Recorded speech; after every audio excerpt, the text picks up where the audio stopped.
دیکھیں مستعمل پانی وضو وغیرہ کے قابل نہیں رہتا ہے، اس سے نجاست حکمیہ دور نہیں ہو سکتی۔ نجاست حکمیہ اسے کہتے ہیں جو نظر نہیں آتی لیکن شریعت کہتی ہے کہ وہ نجاست ہے، جیسے بے وضو پن، حالت حیض کے اندر جو عورت پہ نجاست طاری ہوتی ہے وہ نظر تو نہیں آ رہی ہوتی، ایسی جنابت، تو یہ صرف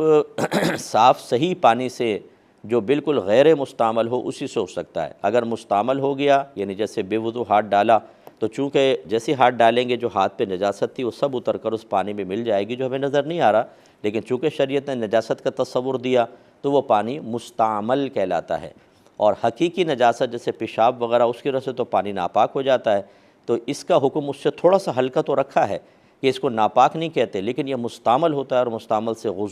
وضو یا غسل وغیرہ نہیں ہو سکے گا، تو لہذا جس نے ایسا کیا وہ گناہگار ہوا۔ گویا کہ میت جو ہے وہ بغیر غسل کے دفنائی گئی ہے۔ اللہ تعالیٰ معاف فرمائے ایسے لوگوں کو، تو توبہ کریں اللہ کی بارگاہ میں، اللہ تعالیٰ غفور الرحیم ہے، معاف فرمانے والا۔